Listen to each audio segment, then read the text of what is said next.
খুব বেশি যে প্রশ্নটি করা হয়েছে সেটি হচ্ছে জানতে চাওয়া হয়েছে 7 ভাগে কুরবানি করা যাবে কিনা। এই ধরনের প্রশ্ন কিন্তু আমরা আগে শুনতাম না। রিসেন্টলি কিছু কিছু স্কলারদের আলোচনা বা এতে করে লোকজন হয়তো বিভ্রান্তিতে ভোগেন কিংবা একটা ধোঁয়াশা তৈরি হয়, ফলে এই প্রশ্নটি করা হচ্ছে। আমরা আবহমান কাল থেকে আমাদের প্রিয় মাতৃভূমি বাংলাদেশে হয়তো ছাগল কুরবানি দিয়েছি অথবা গরু কুরবানি দিয়েছি সর্বোচ্চ 7 ভাগে। সো এটা আমাদের সবার কাছে জানা ছিল, এ নিয়ে আগে সংশয় ছিল না। ইদানিংকালে অনেকের মধ্যে এই বিষয়ে সংশয় জেগেছে। কেউ কেউ বলে থাকেন যে ভাগে যদি কুরবানি দেওয়া হয় 7 জনে মিলে, গরুতে বা মহিষে বা উটে, এই ভাগে কুরবানি হবে না, এটা অনেকে বলে থাকেন। এই কথাটি আসলে ঠিক নয়। আপনি যদি ভাগে কুরবানি দিতে চান এটি জায়েজ আছে, এবং একটি উটে বা মহিষে বা গরুতে আপনি সর্বোচ্চ 7টি ভাগে কুরবানি দিতে পারবেন ইনশাআল্লাহ। এ ব্যাপারে সহিহ মুসলিমের একটি হাদিসকে আমরা এখানে উল্লেখ করতে চাই।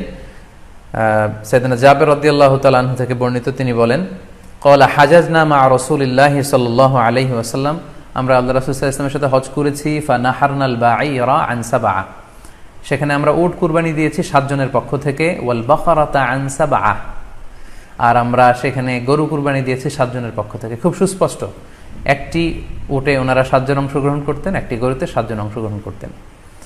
তো এই হাদিসের আলোকে অনেকে বলে থাকেন যে এটি হজের সময়, সফরের সময়, কিন্তু মুকিম অবস্থায় 7 ভাগে দেয়া যায় না। আসলে এই কথাটিও ঠিক নয়, কারণ সুনানে আবু দাউদের আরেকটি হাদিসে এসেছে যেখানে আল্লাহ রাসূল সাল্লাল্লাহু আলাইহি ওয়াসাল্লাম সুস্পষ্ট বলেছেন, সেখানে হজ বা কোনো সফরের উল্লেখ নেই। সেটা হচ্ছে জেনারেল স্টেটমেন্ট, অর্থাৎ আল বাকারাতু আন সাবআ, গরুতে সর্বোচ্চ 7 অংশ দিয়ে কুরবানি দেয়া যায়।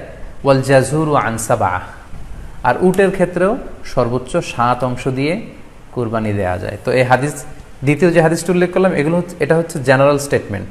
সেখানে সফর মুকিম কোনো কথা বলা হয়নি। ইন জেনারেলি বলা হয়েছে যে উটে 7 ভাগ দেয়া যায়, গরুতে 7 ভাগ দেয়া যায়। সো আমরা যারা ভাগে কুরবানি দিচ্ছি 7 জন মিলে একটি গরু, আপনারা নিঃসন্দেহে সানন্দ চিত্তে নিশ্চিন্তে কুরবানি দিতে পারেন। সহিহ হাদিসের আলোকে এটি সাব্যস্ত, এতে কোনো সমস্যা নেই ইনশাল্লাহ। তবে ভাগে কুরবানিতে কিংবা যৌথ কুরবানিতে কয়েকটি বিষয় আমাদেরকে খেয়াল রাখতে হবে। নাম্বার 1 হচ্ছে নিয়ত। আপনাদের ইন্টেনশনটা ক্লিয়ার হতে হবে। প্রত্যেকেরই